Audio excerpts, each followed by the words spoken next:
Hi, I'm Lion with ScreenerKing. Welcome to another video in our how-to series.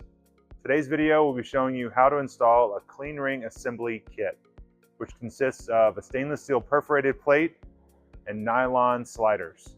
In this case, we'll also be using a center tie-down assembly on our SIF Pro 60. Let's get started. A quick side note on why you might want a clean ring assembly in your separation process. Clean ring assembly serves two primary functions, either of which might be essential to the efficiency of your screening process. First, the slider's intermittent contact against the bottom of the screen mesh creates a secondary vibration with a frequency different than that of the machine due to the sliders all moving independently. This vibration can dramatically improve the throughput of the material passing through the screen, particularly fine powders and materials that can easily clump. Secondly, the slider's continuous impacts against the mesh will help remove stuck particles that can blind or clog the mesh.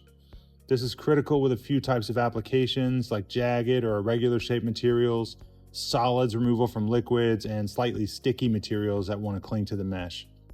We typically only recommend sliders for mesh sizes 10 and finer, as the larger openings generally mean larger, heavier materials that may be better deblinded with a ball tray assembly. The balls provide less frequent but more forceful impacts to the bottom of the screen. Today's video, we're going to do the installation on our SIF Pro 60, which is the largest machine that we sell. It's got 16 square feet of surface area.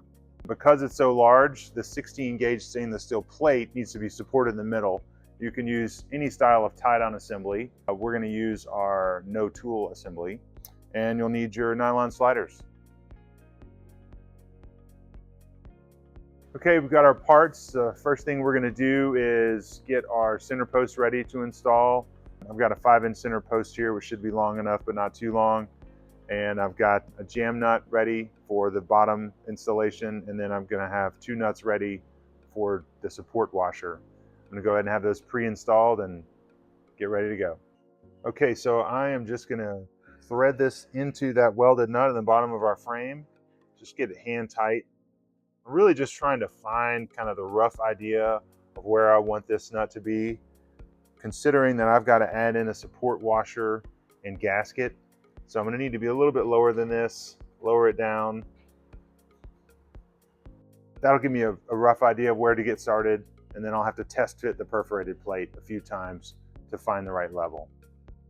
Okay, so we've got it installed. I like to test level by just touching a ruler from the middle to the outside. And then what's important is to look and see how it looks on the other side. And you can see there's a little bit of a gap there, which means our center is probably a little bit too high. So we're going to take this off and lower it again. Another important point before I forget is these perforated plates are going to typically have 2 different sides. One side is going to have a smoother feel on the holes. So take your hand and move it like this. And then the other side, you're going to feel those edges are a lot sharper. You want the smooth side up so that it's going to have less wear on your sliders.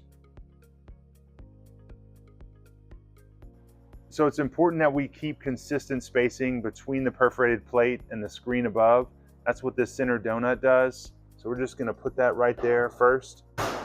And then I just have the spacing frame loosely in place. It's not clamped down. It's just going to help the sliders from running off when I dump them in.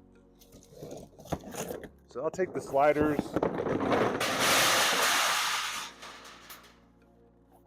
we'll dump them in, and then we'll spread them out by hand. Okay, we've got our sliders installed. We left a little bit of a gap around this outside edge here to make sure we have room for our screen frame. And then we're just going to loosely place the screen in place. We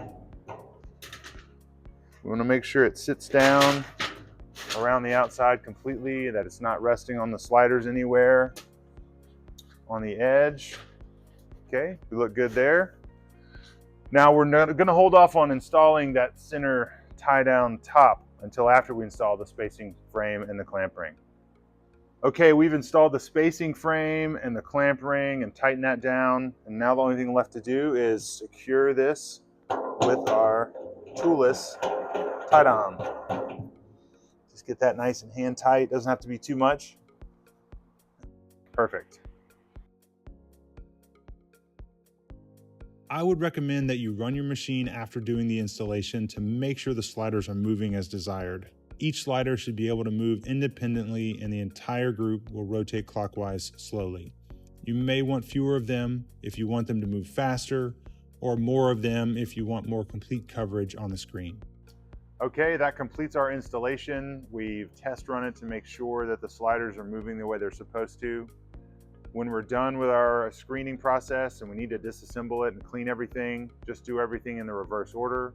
So start with the tie down cap, remove that first, then your clamp ring, your spacing frame, pull the screen off, the sliders off, the perforated plate, and so on. That's really one of the advantages of the clean ring assembly, is that you can remove everything independently and clean it all independently. You may also have different mesh sizes that you want to use with this clean ring assembly.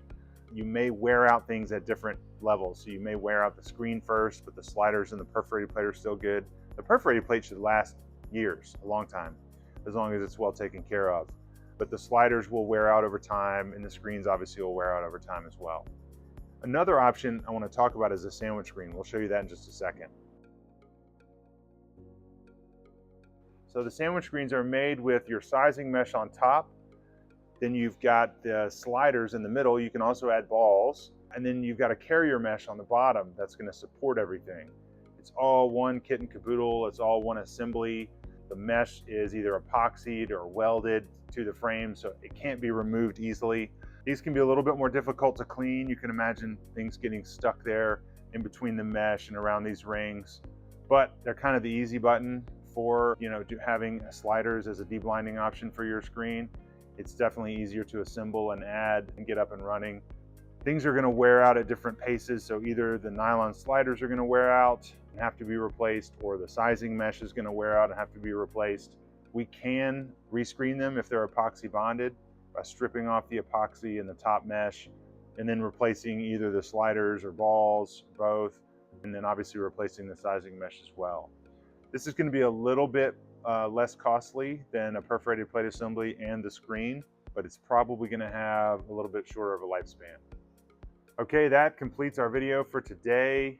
One other quick note I wanted to mention: for the smaller machine sizes, 30-inch, 24-inch, and 18-inch, you won't need a center tie down to support the perforated plate. It's stiff enough at those smaller diameters where it's not required.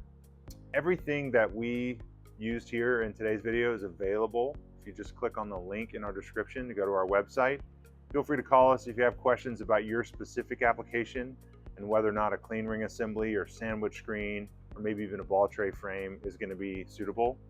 All right, don't forget to subscribe to our channel for more how-to videos coming out soon. And as always, thanks for watching. Have a great day.